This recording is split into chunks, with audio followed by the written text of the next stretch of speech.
Oh, are we on? Are we on? Let's press play. Click. This is Teachers Talk Radio, and you are listening live. Hello, this is Eugene McFadden here on our typical average everyday amateur hour and a half. We really had to overcome some technical difficulties that were not my fault for once. And there's also a fly in this room that I'm in, but that's okay. Today I'm speaking to Nicole Dempsey, who is amazing. She is the Senko at Dixon's Trinity Academy. This is Teachers Talk Radio, and you are listening live. Tune in live at ttradio.org, or to join the conversation, download the Podbean app and search Teachers Talk Radio. Follow the hashtag TTRadio. Tune in, talk it out with Teachers Talk Radio. All right, press pause. Boom. Yes. Nicole has found a way in as well. I can see that. Nicole, if you press the dial in button or something, I'm not quite sure what it is, you can join in.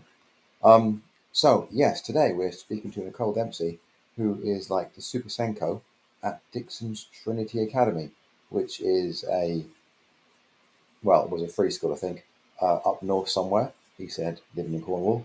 Everything's up north.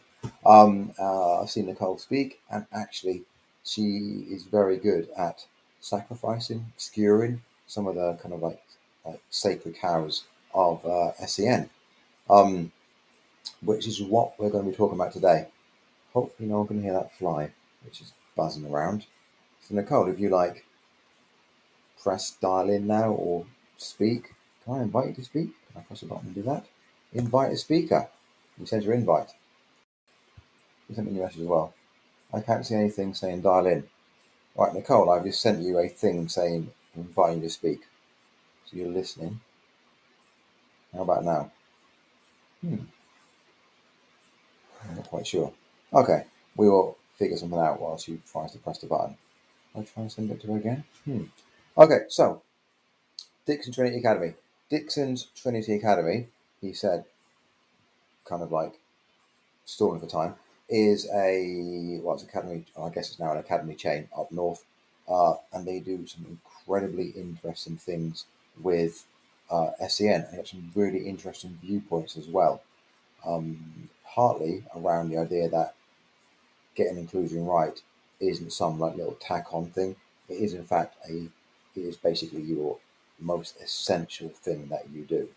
So no matter what, and I've seen Nicole speak, and she talked about making our wave one as big and as inclusive as possible in order to like meet the needs of the majority of pupils without the need for anything extra.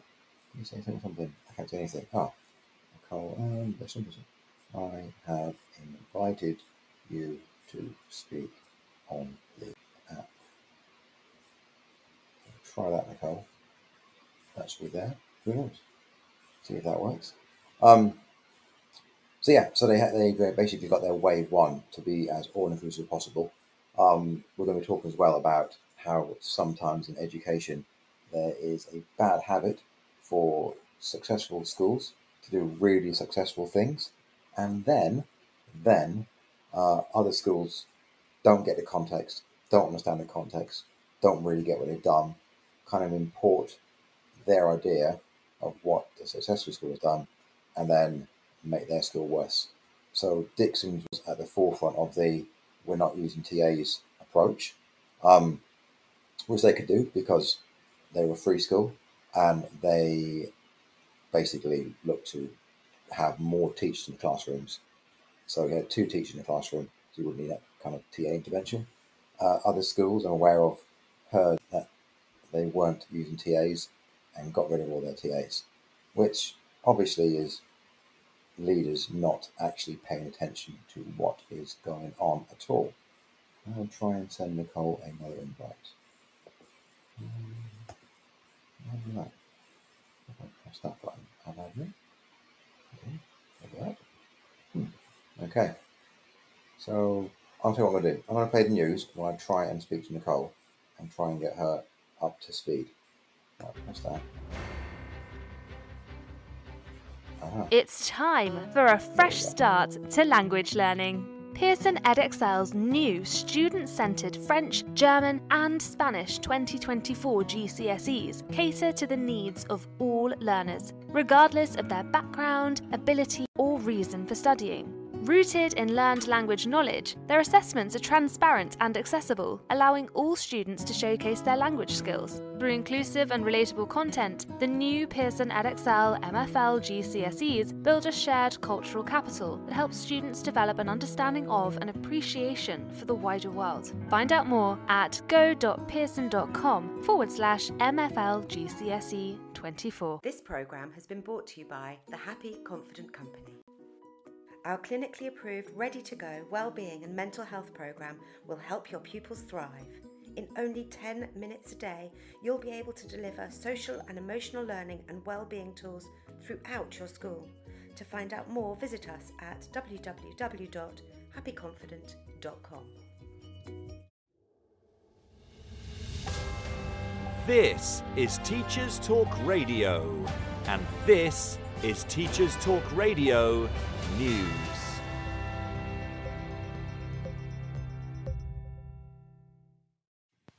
The Guardian covers news about the downturn in the numbers of pupils choosing languages and creative arts subjects at GCSE and A-level.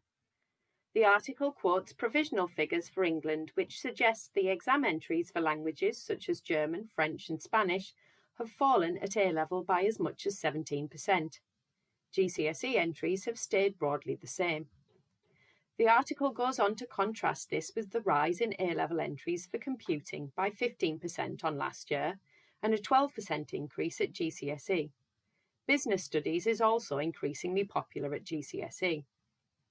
Data from Ofqual suggests that entries for A-level and GCSEs are on the rise, but that not all subjects are seeing the benefit. Performing arts subjects are also seeing a reduction in numbers at A-level and GCSE, as are those in the area of art and design. The move to more vocational subjects has been welcomed by some, but has caused others to worry about the loss of creativity for the next generation. Schools Week reports on Capita, the outsourcing company paid to run SATs, and its decision to increase workload for those it employs to mark. Technical issues have already caused a delay to marking, with some not able to access necessary training.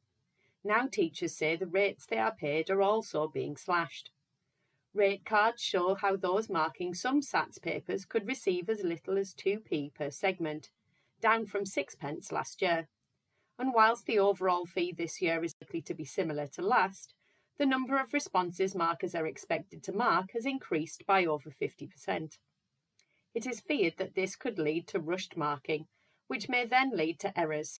Some critics also predict teachers walking away, leaving a backlog of unmarked tests. The deadline to return marks to schools is in July. TES reveals the names of those appointed to the expert panel to review relationships and sex education, known as RSE, and the health education curriculum. The guidance will be published for consultation in the autumn. The 5 members of the panel were appointed after Education Secretary Gillian Keegan wrote to schools in March to ensure they were complying with their legal obligations to publish their RSE approach and share curriculum materials with parents. The government has been criticised for taking too long to issue guidance, amid concerns schools and teachers felt left in limbo. The panel members are Professor Dame Leslie Regan, Professor of Obstetrics and Gynecology and Women's Health Ambassador, Sir Hamid Patel, CEO of Star Academies, Helena Brothwell, Regional Director of School Improvement for David Ross Academies Trust, and Alistair Henderson, a barrister specialising public law, human rights and equality law. The final panel member is Isabel Trowler, Chief Social Worker for Children and Families in England. Finally, vaping continues to make the news, with ministers stating they want schools to be part of the crackdown. The Chief Medical Officer for England, Professor Sir Chris Whitty, however, probably summed up the key messages best in an article for The Times. He said, "If you smoke, vaping is much safer. If you don't smoke, don't vape." He goes on to say that companies trying to addict children for profit are behaving in a shameful way, because we do not know the long-term effects of many vape ingredients. The government also announced that the issue of vaping would be added to its review of our SHE curriculum. However, some have already criticised the information provided by government so far as lacking depth and detail. This has been your Teachers Talk Radio News with Jo Fox. This is 2 Minute Tech with Steve Woods, your tech briefing on Teachers Talk Radio. Hello! This week I'm going to take a look at report writing. I'll ask the burning question, can ChatGPT write my school reports? Yes, I know there are other AIs out there, but this is the most well known. Before I start, just give me a yes or no in your head. Will it be able to? So, first up, I blatantly asked it, can you write school reports? And ChatGPT said, certainly, I can help you write a school report. Please provide me with the topic or subject of the report, along with any specific guidelines or requirements you have been given. Additionally, provide me with any relevant information or key points you'd like me to include in the report. Okay then. I said, James is good at history and weaker in maths than English. This generated a 961-word report. Here is the opening paragraph. In this report, we will explore James's academic strengths and areas for improvement in different subjects. James demonstrates a strong aptitude for history while he faces challenges in mathematics when compared to his proficiency in English. In conclusion, James exhibits a strong aptitude for history, showcasing a profound understanding of historical concepts and critical thinking skills. His performance in English is commendable, with excellent written and verbal communication skills. However, James faces challenges in mathematics, particularly in problem solving and advanced mathematical reasoning. By providing him with the necessary support, encouragement and resources, we can help James strengthen his mathematical abilities and achieve a more balanced academic profile. Oh wow. Right, so what if I get even lazier? I typed, write a primary school report for Tom. This produced a 477-word report covering English, maths, science, social studies, personal and social development, resilience and perseverance, responsibility and organisation, finishing with an area for development being handwriting. ChatGPT doesn't half know what Tom is like. My conclusion, given enough information, it could give you a decent report. However, it'd work best as a proofreader / tidier-upper.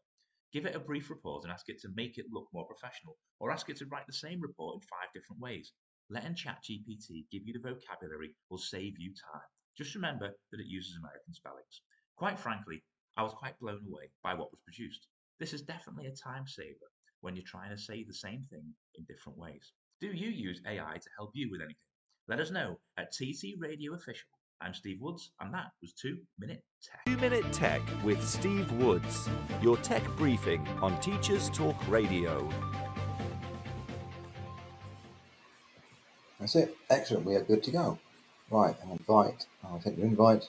So Nicole is back in. She's back in on her phone. She is down as TV. There we go. She is connected. Nicole, can you hear me? I can hear you. Can you hear me? I can hear you. Well done. We got there in the end. I don't know where that username has come from, but we'll go with it. We've made it. We have made it. Well done. It's like no vowels. Okay, you can still call me Nicole. I'll work on a pronunciation for my new username.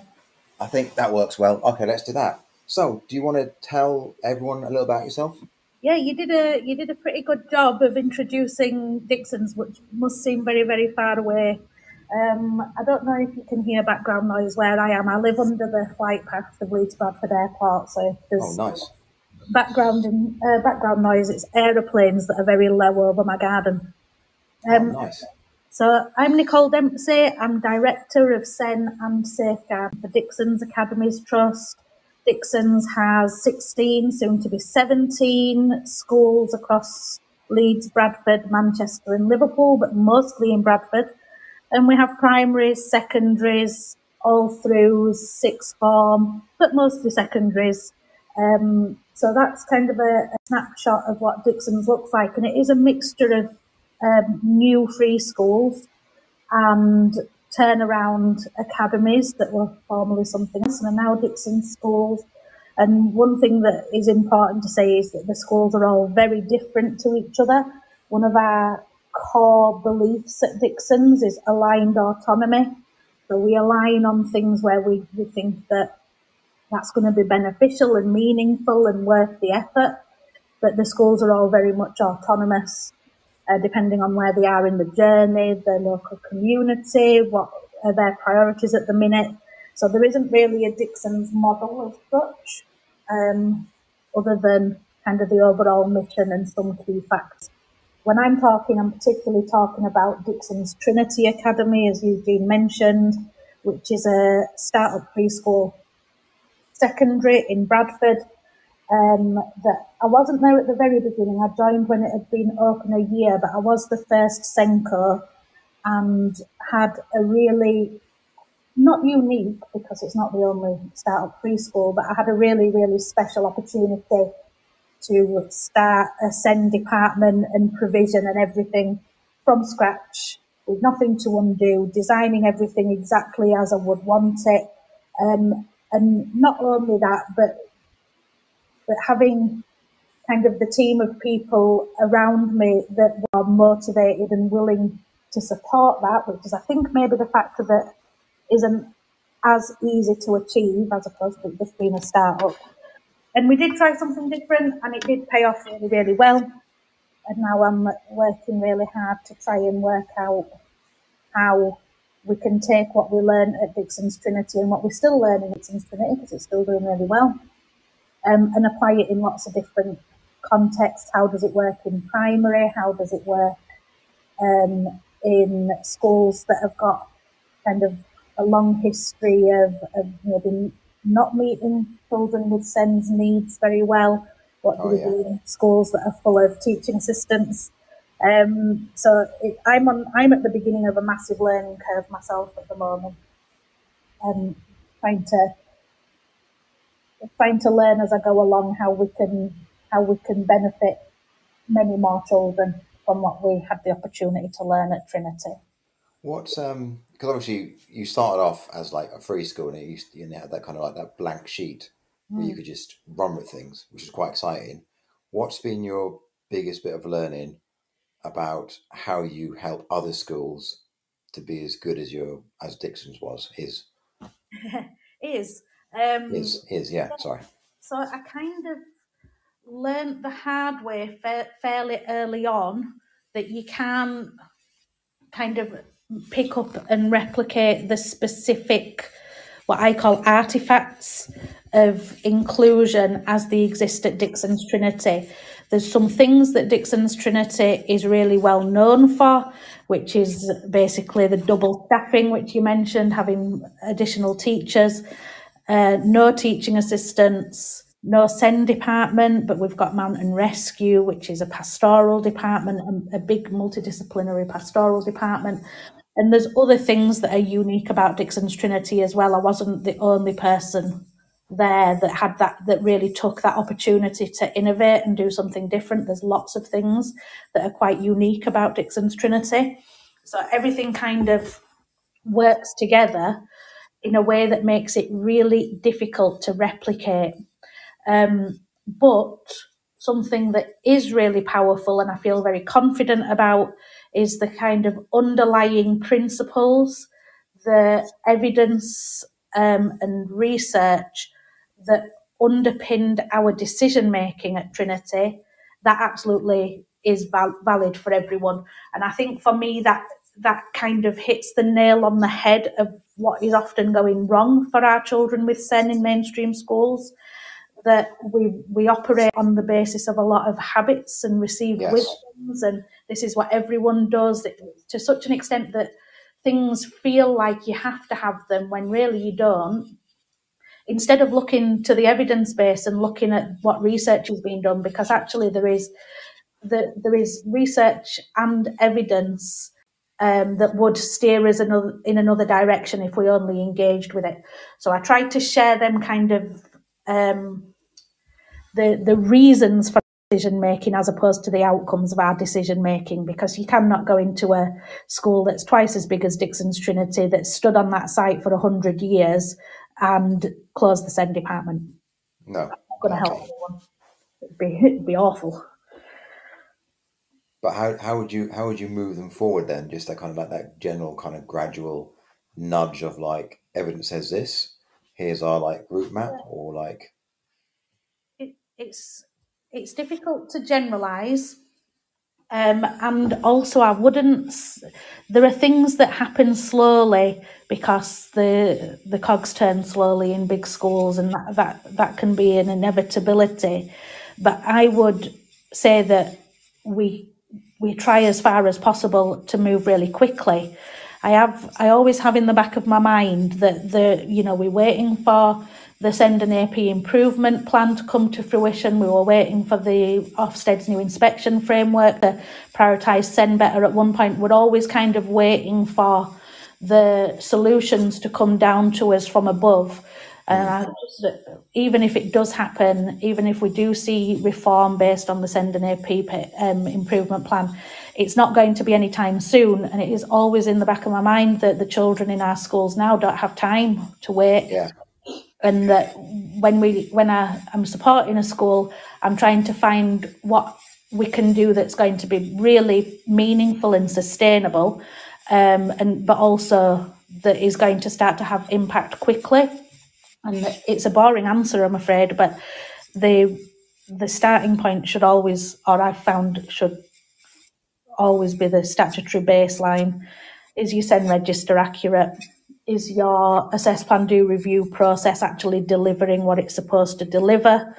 Is everyone getting the provision that they're legally entitled to? Can you speak for every child on that SEN register, why they're on there, what assessments have been done, what's in place, and how do you know it's working? It's not particularly glamorous, but I think that is often the nature of what works well in education. It's just doing the basics properly. Yeah, and I think there is a bad habit in education of like, oh look, new shiny thing, let's do this. Whereas the best thing to have in front of a kid is a consistently good teacher who knows them really well and knows their subject well. Yeah. I think that's. Sorry, go on.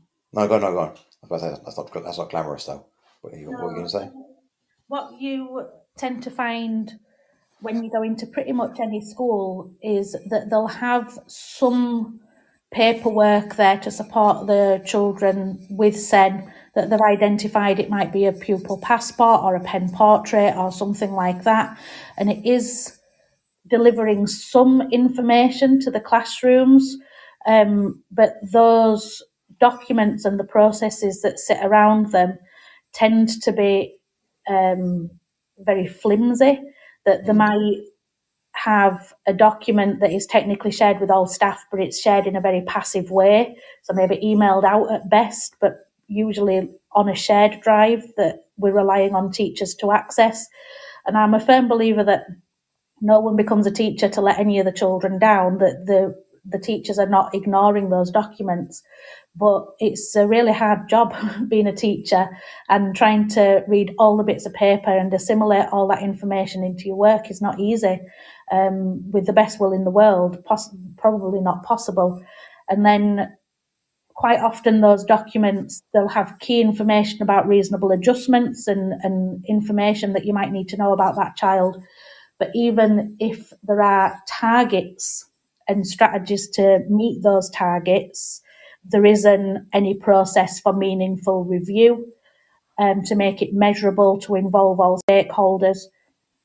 So we have these documents. I don't think very rarely, it has happened once or twice, been into a school where they don't have something in place to share information about children that are on the SEN register.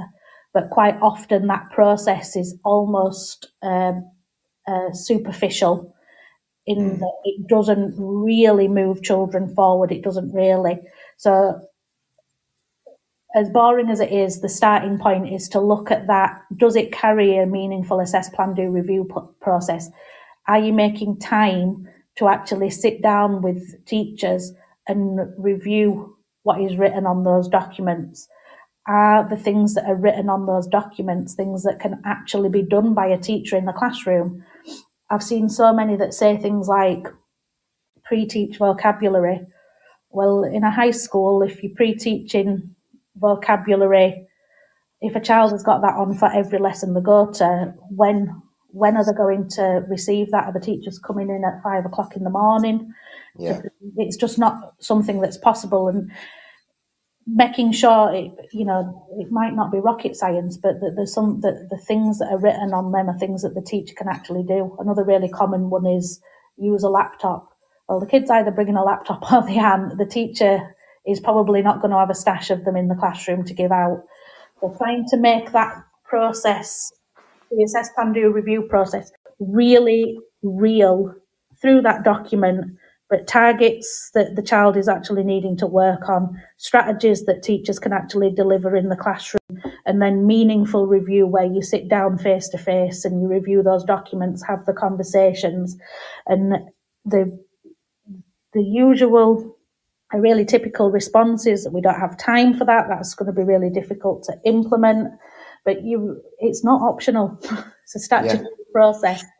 And when you've got children that have got needs underlying that they need to move forward on in order for them to access their education, if they're still working on turn taking, if they're working on attention, being able to sit and get on with some work for a period of time, their independence, then the best way to do it is for it to be the priority for the teacher in every single lesson they go to every day, practiced in different environments. And if your pen portrait or profile or whatever's in place isn't making that happen, then it's not really worth the paper that it's written on.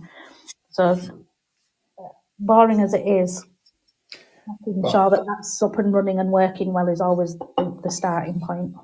But I like boring because boring is safe, and boring is like a lot of the things you need to do are the boring things, because it's just that consistency is the most important thing.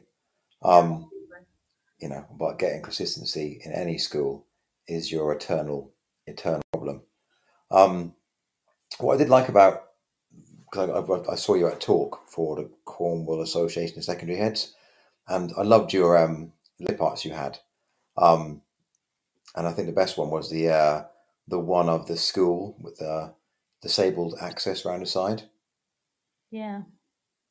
And that was like quite powerful. Do you want to talk about that, and we can unpick that a little bit, because that then feeds into what's talking about the whole kind of wave 1, wave 2 approach. Yeah, absolutely. I think one of the things that when I say there's values and ideas that underpinned our decision making, a lot of that is really wrapped up in ableism, which isn't a school level issue, it's a society level issue. That a lot of what we put in place for our SEND learners in school is very visible, and visible things often segregatory, so having a SEN department, inclusion classrooms, separate areas for children to go to, separate processes, the teaching assistants, the separate work, it's segregatory, but it's also very visible, and often has features that we wouldn't use for non-SEN children. So if we've got children coming out of a particular subject to do additional maths with a non-teacher, a teaching assistant or a learning support assistant, when we wouldn't dream of bringing children out of lessons or them doing catch-up work with non-specialist, non-qualified staff. If they're not SEN, that's not how we'd respond. And if we've got children in that higher attaining children that are falling behind in maths, they wouldn't come out of geography to go sit and do maths with a teaching assistant. They would get more time with the teacher, is the most likely scenario. So we have this habit of treating our SEND learners differently and justifying it to ourselves, when it is really, really illogical. Or to me at least, it's really illogical. And one of the things that's kind of plagued me for the whole time of being a teacher and before I went into teaching is why do we do this? And I think one of the reasons is because part of ableism, which is really entrenched and really drilled into us, drip-fed to us our entire lives, is that we like to be seen to be doing something nice for people that we perceive as vulnerable. If your classroom teaching is to a standard where it meets the needs of everyone in the class, including those with SEN, and they don't need to have someone sat with them and they're not being pulled out to go sit in a separate space and have additional this, that and the other, then it kind of looks like you're not doing anything. And we like to look like we're doing something. And this, the clip out, the picture that you're referring to, it's really more about the issue of ableism at societal level, that with a new build we would probably have a positive response if we saw that there were a disabled access sign with an arrow pointing round to the side of the building saying ramp access at the side or disabled access at the side. We'd probably go, oh good, they've remembered that some people can't get up the steps, when actually there is no other group within society it would be acceptable to have a side door for. If we saw a little silhouette of the female toilet sign kind of silhouette with a little arrow saying women's door at the side, or there were an old people's door around the side, we'd have a really strong, I think we'd have a really strong negative response. Hopefully. But we don't for disabled. We're like, oh good, they've remembered. When actually true inclusion, real access is everyone being able to come in through the front door. It's always easier to describe with the physical environment, harder to apply to kind of intangible concepts, but it is the same thing. If you've got children that are struggling in maths, whether they've got identified SEN or not, sending them somewhere else to do something else with someone else is not as good as just making your maths department better. Yeah. But not as visible either. No, but it's that, yeah. I mean, when I listen to you talk, you give me lots to think about in terms of like, so much to do for SEN is that kind of like that almost like that noise, that kind of like we're doing SEN things, whereas the best thing is actually that consistent teaching that addresses the majority of needs all the time, which is very tricky to do because people get tired. Yeah, and I'm absolutely not suggesting that any of this is easy, and I would say that the model that we've got up and running at Dixon's Trinity is harder than what schools typically do. There's much more expectation on teachers and much less opportunity to opt out of dealing with your responsibilities, and it is really kind of a constant grind to keep everything up to date and meaningful and have those meetings and deliver the CPD that supports it. It's certainly not easier, but it does pay off. It does get better outcomes. One of the things that people often struggle with, what schools often struggle with learners with SEND, is demonstrating progress if they're not making progress in their academic subjects or against the usual measures. But something as simple as getting that assess, plan, do, review paperwork right, whether it's an IEP or a pen portrait or whatever, because that is your opportunity to demonstrate progress against the things that child is actually working on, that are then going to have the knock-on effect, hopefully, in the classroom, in enabling them to access the learning. But it is just a missed opportunity. Just half the schools in the country, I think, having pen portraits that say things like, I've got a dog called Chip and I'd like to be an astronaut when I grow up. And it's like, well, that's nice, but I'm trying to teach geography. This is not useful information to me. I can't do anything with this. And you mentioned earlier about relationships, and it does often come back to relationships, because when you give teachers a piece of paper that has that kind of information on, it's delivering some weird subliminal message about that child being somehow difficult to get to know, when actually if they want to know what they want to be when they get older, they need to get to know them like they would any child. We don't give that information out about the other children, we just get to know them. And that is much more useful, I think. Oh, no, definitely. It's just, I do find the world of SEN, I think, and I actually really hate the term SEN. I don't like the word special. No, I think a lot of the language around SEN or whatever is it's childish. It's kind of like that infantilizing in many ways, like special, and it's just, there's so much infantilization in that term and in all the kind of lots of terms around it, especially when you come to your pen portraits, where it's like, I want to be an astronaut. You know, it's like kind of like, and also SEN it's such a vague term. It doesn't accurately say what the underlying issue is and then what needs to be done to support that individual. I think that's another one of these kind of important concepts. And because ITT and early careers, where there is a focus on SEN, it's not, to me, an old-fashioned focus on SEN. It's not particularly moving thinking forward. The NPQs are the same. They often don't cover SEN in a way that I think would be particularly useful. Even the National SENCO Award doesn't really tell you the things that you would need to know to really move learners forward in your school. So we've got this huge deficit of knowledge amongst our teaching staff, that they're really operating on minimal information, and a lot of what prevails in education around SEN and inclusion is misconception. One of which is that we have a group of children called special needs children. If you read the Code of Practice, it doesn't actually say that. It's children on your SEN register are children that receive special educational provision, which is provision that's additional and different. You're already differentiated and personalised main offer curriculum and experience. So this group of children are not a type of child that needs something different. They're part of your main school body that are receiving additional and different in some way. Otherwise, they wouldn't be getting what they need out of their education.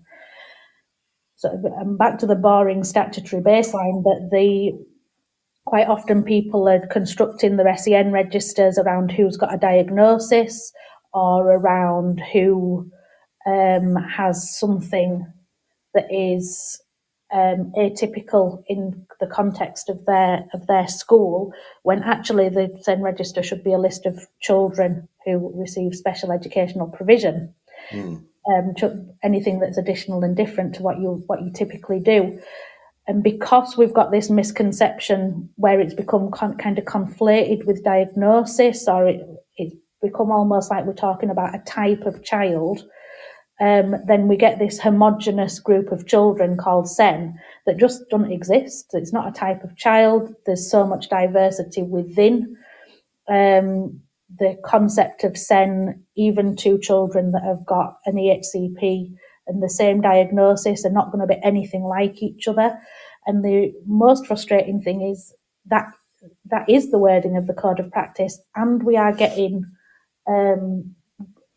proper research that is demonstrating that this has become problematic. So I don't know if you're familiar with the EPI, Education Policy Institute's report, I think 2 years ago. Oh, no. Where they looked at factors contributing to whether a child was considered SEN or not.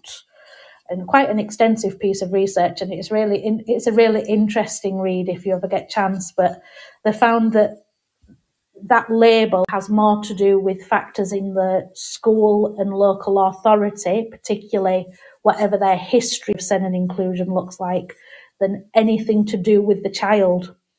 So you can be SEN in one school and not in another.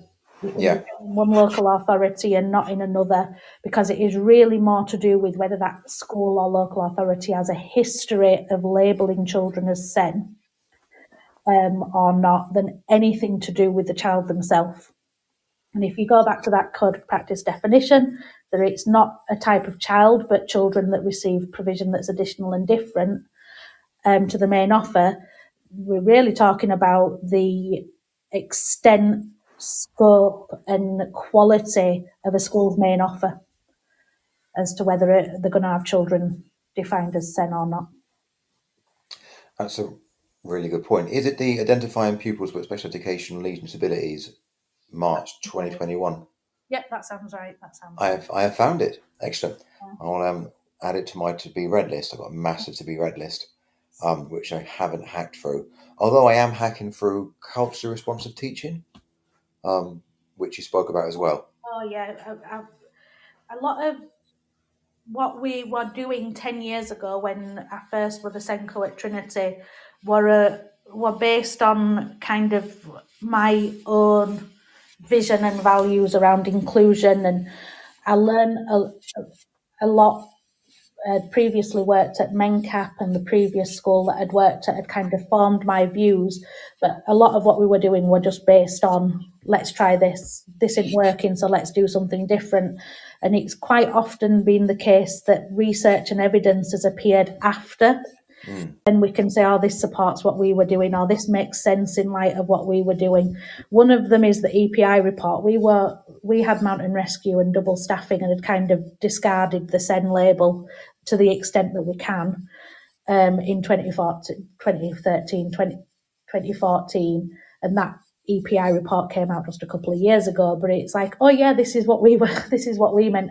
The same with the culturally responsive teaching and the brain, which is, it's just, for me, so beautifully written, kind of explaining the importance of relationships and getting to know children as individuals, and being aware that, I mean, the book's about race and ethnicity really, but knowing your children as individuals and being conscious that they're all different to each other, and we can't have this cookie cutter approach. We've got to have this relational approach. It was like a gift when I read that book. Like, oh, thank goodness, this makes so much sense. I think relationships is the absolute bedrock of all good teaching. And people think relationships means like soft cuddly stuff. It's like, no, it's just knowing the kids, knowing what they need at that time, and knowing what they don't know that you need to, fill them up with. It's that, filling a pail that you've set on fire, or whatever the metaphor is. How did you get into the wild and wacky world of SEN? So I can track my how I've kind of got to this point that I'm at now really clearly, going back to factors before I was born. Yeah, I've got a similar thing, but yeah. It sounds like, I feel like it sounds like a lie, but my mum, when she was a child, she was raised in a household where her uncle also lived with them, and he was, I think probably now would probably have an autism diagnosis. But they didn't have, I'm not going to say the kind of words that they used to describe him at the time, but they'd encouraged institutionalization, and my great grandma had refused. And then when she passed away, my grandma took him in. He was called Billy. So Uncle Billy lived with my mum growing up, and were just a part of her normal life, didn't think anything of it. And then once me and my siblings were all at school, my mum got a job in a special school as a finance and admin role.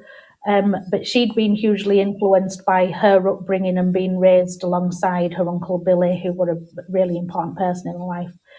Then when she worked in special school, if there were training days or if there were school fairs, anything like that going on, me and my sisters would be there. And she'd just kind of throw us into one of the classrooms as like a free babysitting service, I suppose.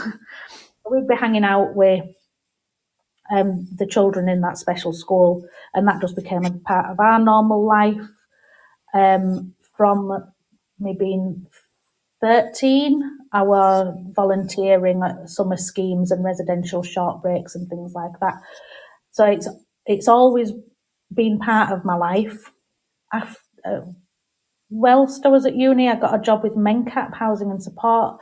MenCap are really kind of forward thinking when it comes to understanding disability and what the carer role is, and that if someone needs a carer that is the same as if you decide if you in your life you need a cleaner or a gardener, and that you are an employee of that person, and no matter what their level of ability or disability is or is perceived to be, you remember that you work for them.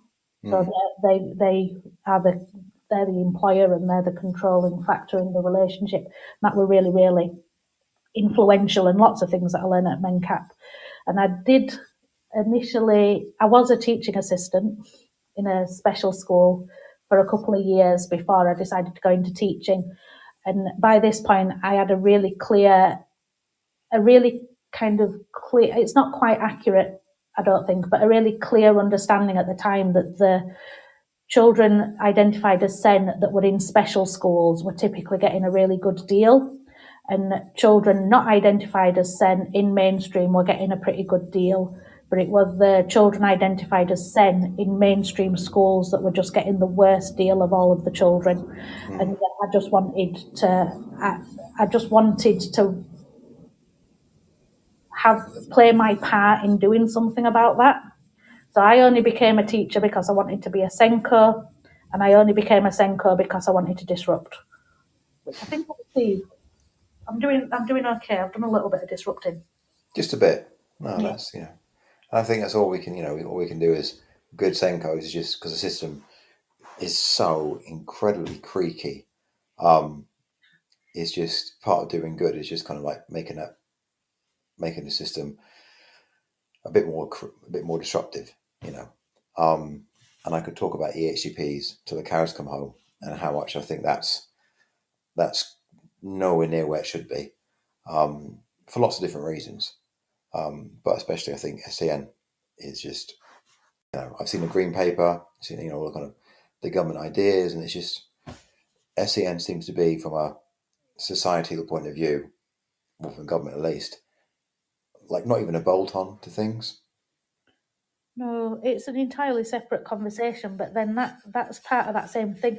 One of the things that societal ableism, this is one of my steep learning curves since I've started kind of trying to apply what we learn in other settings, that it can feel very uncaring, that people are so entrenched in this very segregatory approach that doesn't get good outcomes, but we do it year after year after year anyway. When if any other kind of group within our schools or department within our schools were getting such appalling outcomes, we would absolutely take ownership and try to do something about it. But year after year, our SEN learners are let down, and we just do the same thing next year, or we lean even further into the same systems that you only have to scratch the surface a little bit and they start to unravel and not make sense. Of course, the children with the lowest starting points and the most vulnerability need the most qualified, most experienced staff, not the least qualified, least experienced staff. But we have this kind of perpetuating, and it can feel really uncaring. But I firmly believe that no one becomes a teacher because they want to let any of the children down. But we have it kind of built into us from, like, bombarded from every angle from the day we're born, that the way we meet ability diversity or what perceived ability disability diversity is through segregation. So even a trip to the supermarket, there's going to be highly visible disabled parking spaces, a disabled toilet, probably a ramp at the side somewhere. And this is kind of, it's how, not taught as in taught directly, but constantly drip fed into our psyche that this is what you do. So then, of course, the people that are writing the policies, designing the paperwork, that is their understanding of how we support people that are perceived or perceive themselves to be disabled or have some limitation, is by creating this separate space or separate option for them, because the alternative is much harder, but it's to look at the things that are working for us and be willing to change them. Yeah, that's that's the crux. That's the absolute core of it. It's about able people giving up that privilege. Yeah. They don't even recognise they have, because it's the air they breathe. But it's the irony of it is, I think quite often when we do make those changes, when we make the kind of bigger changes, it does benefit everyone. And you've mentioned already about it's about being willing to expand and change the main of what you do, so it works for more children. That constantly expanding and improving universal offer. Once you've got that to a point where it feels tangible, where your teachers are able to keep more children in the classroom and learning, you can demonstrate progress for your children identified as SEN, that you've got the relationships that are needed to make that happen. You've got the kind of holistic multidisciplinary approach to meeting all children's needs that encompasses elements of safeguarding behaviour and additionality in terms of the learning needs. Once you've got all that, no one doesn't benefit. The skills of the teacher, the systems that are in place, and not just benefiting the children with SEN. Everyone is benefiting from having that approach, including the staff. You've got more job satisfaction. You're meeting the needs of more children. That feels good. You've got to have stronger relationships. That's better for the staff as well. You've got to be a more skilled practitioner, have more kind of tools in your toolkit to be able to get through a lesson. This is a recognised thing. It's called drop curb effect. Drop curb effect. Yeah, that we drop the curb to make something wheelchair accessible, but that's also better for people with prams, small children, someone that's walking on crutches, older people. When you cross the road, we all go to the drop curb. It's not even though it's a disabled access thing. Everyone benefits from it. The same with putting a ramp on a building. You can put a ramp on up to a side door and put a wheelchair silhouette sign on it and say, yep, we're disabled access, we've met the Equality Act. There are far many more people that are going to benefit from that ramp than the people that are depicted by the wheelchair, that ubiquitous wheelchair silhouette symbol. That we all, having what at Trinity we call the mountain rescue approach, and all the factors that enable us to work in the way we do, everyone benefits. Everyone benefits from that. I think it's really important as a SENCO and I've seen schools where SENCO's again, we talk about it kind of almost like in a hut away from the main building, the SEN department. The SENCO should be really have a massive input into the actual the teacher learning diet of all the kids in the school. Because then you're looking at that really high quality universal offer, which basically is the drop curve effect, the cut curve effect. I like that phrase though. Yeah, I can't take any credit for it. It's something that would come up if you Google it. Yeah, I've looked it up. It looks. I think it's come from Stanford. According to Bing, because other search engines are available. Yep. Yes. I think that in terms of the SEN, I think another thing that probably needs really carefully looking at is the SENCO role. And I am a SENCO, although my role has changed, and I have other elements that I'm responsible for, because I oversee safeguarding as well.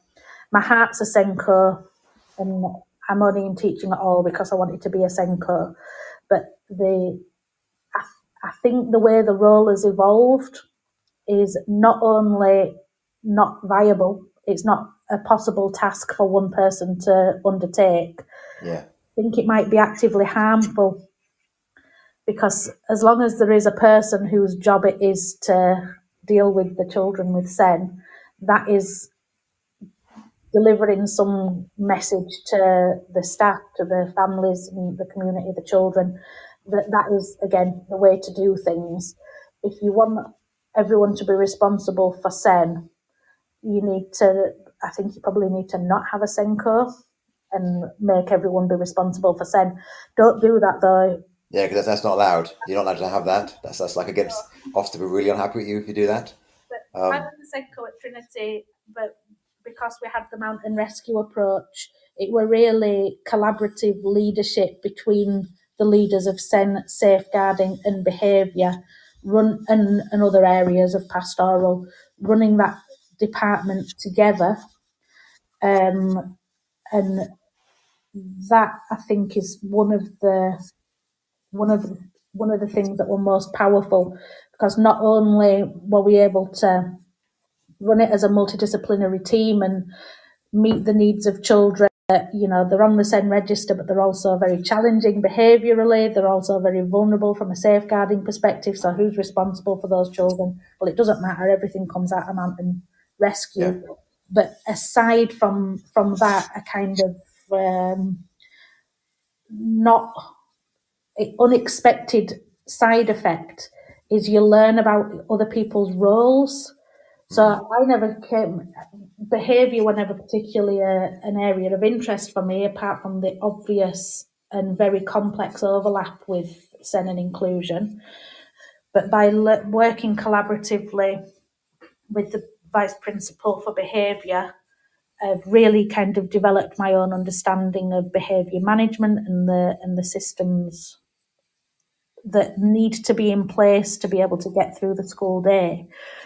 And I think vice versa, I hope that they'd say the same about me, that from having the SENCO not in their own office, but initially shared office and then the shared senior leadership office, that I think the other middle and senior leaders developed an understanding of SEN and inclusion and the SENCO role that typically in a school there isn't that wider understanding of those things.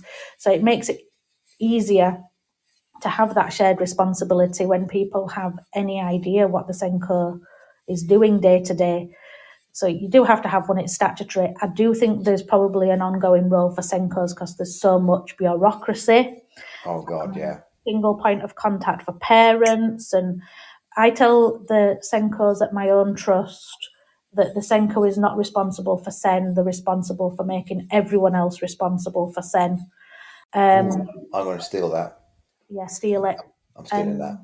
The trying to get to a point where the SENCO is yet an advocate, yet a single point of contact that's pushing that knowledge without being or being perceived to be the person that is responsible for SEN is really hard. And then when you think that SENCO recruitment and succession is so difficult and that the role is thankless and they often go off sick, and it's because how can one person be responsible for 12-14%? In some of our schools it's 20%. Yeah, school population. Yeah, it's yeah. I think there's that kind of like that really unhelpful kind of like archetype of like the superhero teacher does everything.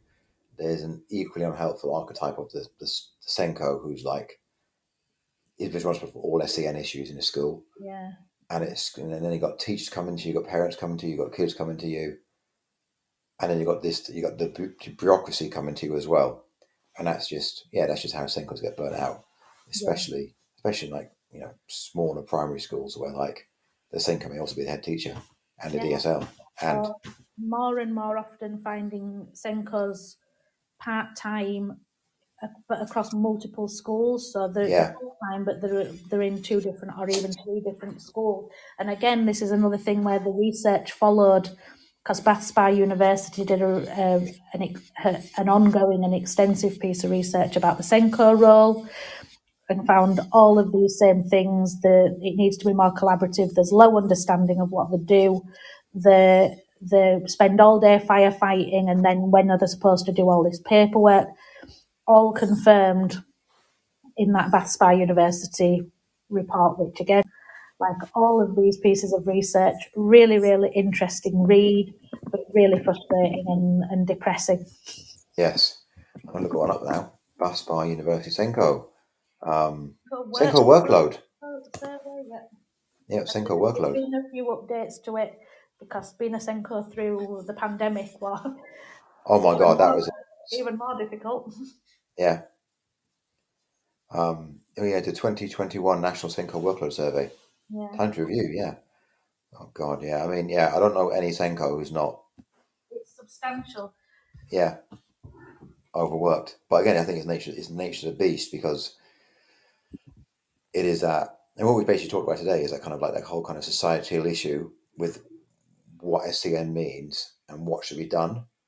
And I keep coming back to my swimmer metaphor I have because I'm a really bad swimmer. I can swim, but I displace loads of water.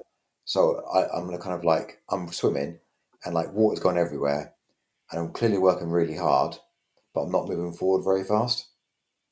And my partner is an amazing swimmer and she swims and there's no water disturbance at all. And she's just nice and fluid and flowy. And it looks like I'm working far harder than her. And I am working far harder than her, but she's lapping me in a pool quite happily. And that's what I was doing. And that's kind of visible, kind of like SEN thing of like, if you're getting it really right, it looks like you're not getting it right at all. And if you're getting it really wrong, it looks like you're really caring. They were interesting because I was speaking to a parent whose children had left Trinity, one only a year before and another a couple of years before that. So she'd had a couple of children go right through from year 7 and then get the GCSEs and leave in year 11. And we were just chatting and I was talking because Dixon's Trinity has got a very high incidence of SEN, more than 20% on the SEN register. 4%, just over 4% EHCP, which is twice national average. So we've got lots and lots of SEN learners in our school and a huge diversity of needs.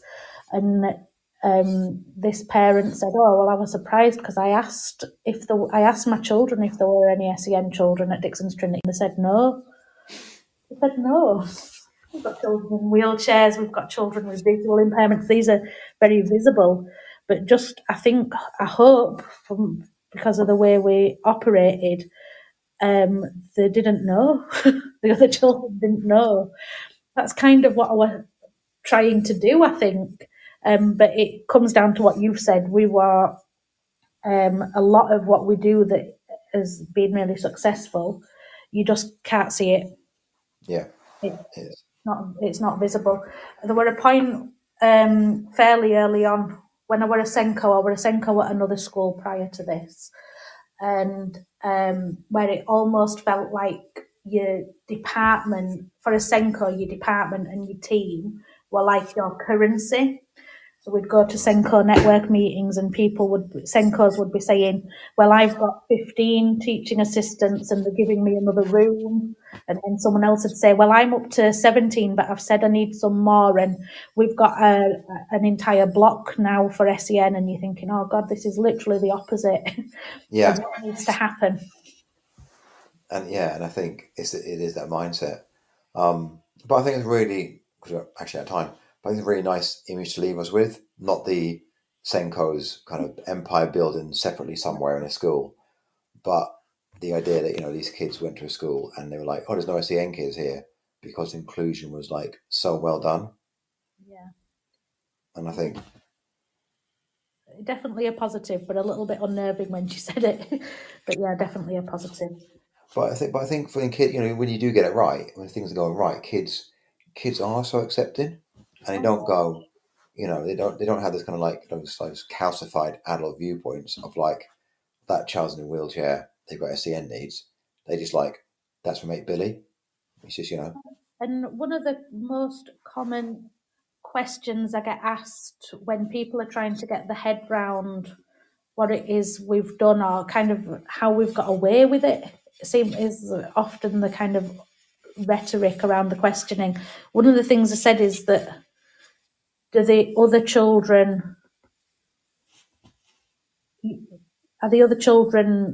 kind of upset or angry that some children they've got children in the classroom that are getting away with stuff or being treated differently? Because if you've got lots of SLD and autistic children in your classrooms not being taken out. Well, you're not allowed to shout out, but sometimes them children will shout out, and we're certainly not going to punish them for something that is part of their additional need. So how do the other children cope with seeing children get let off the hook? And we always have a standard response that we say that child, that student's getting what they need, and I promise you when you need something, you'll get what you need. And that we'll make sure that everyone gets the things that they need when they need it. But actually, it just never happens. The children don't ask us. They don't ask why other children seem to get special treatment. That is just not how they perceive it. They're not daft. They can see what's happening. Yeah. I think, I do think, I look back at my sister is significantly autistic. Mm-hmm. And I look at all the battles my mum had back in the 80s in London to get her the kind of support that she needed. And things are, much as we've spent an hour moaning about how things are, but things are so much better than they used to be. Okay. And I do feel that we are on that kind of that hopeful upward trajectory. We're not there yet. It's just a really long, substantial journey. Absolutely, things are better. And even over the last few years, we've already talked about quite a few different pieces of research and publications that have come out. People do know about these, and it might be taking a while to snowball, but more and more people are becoming more and more informed. I think the NPQs now are trying really hard to pick up a more meaningful approach to SEN. The same with Ofsted. I've been very vocal about what I think Ofsted's shortcomings are. When the new inspection framework came out, we're a little step in the right direction, but certainly didn't feel like enough. But I think over the last few years, particularly post-pandemic, they have got better at what we're looking for and coming down hard on schools that are getting it wrong. So the progress is there. It is just really, really slow, and I think the underlying reason is difficult to undo this kind of ingrained. I'm a good person because I look after people less fortunate than myself, and I need to be seen to be doing that. That I think kind of underlies everything that we do. Yeah, but slowly but surely we are getting there. Keep banging our head against that same brick wall. Yeah, and eventually it'll wear down one way or the other. But yeah, no, I really appreciated. I did appreciate that talk you gave months ago now that I went to. Yeah, it feels like ages ago. Yeah, that was oh God, it was a really nice day, and it was in a golf course, and the food was really nice. It was a really nice day, but I'd driven through a blizzard. That was it. Yeah, you had, hadn't you? Yeah. Coming out of Yorkshire. Yeah, to come all the way down to us, and it's just sunlight, and I was like, oh, it's so hot down here. Yeah. Oh well, this is it. It's what Cornwall's got. We've got sun, and we've got sewers on our beaches, but and we are in the bottom second centile for funding for SEN. I've learned the other day, which is irritating. But anyway, I have really appreciated you giving me the time to come on this random radio show today, and just talk about SEN, which is, I think, it's definitely my passion. I think it's your passion from what you said. Oh yeah, definitely. Yeah. Well, look, thanks so much. I will probably, I need to go and sort my partner out now. She's not feeling very well. And get my kids off from their grandparents' house and do all those things. And at some point upload this. But thank you so much for coming on. Yeah, thank you. Thank you. And I'm just going to press the close button now, and then the music will play, hopefully. Is it playing? No, of course not. Oh, there it is. Excellent. We got there. You've been listening to Teachers Talk Radio. Tune in live and listen back at ttradio.org. We look forward to hearing from you next time on Teachers Talk Radio.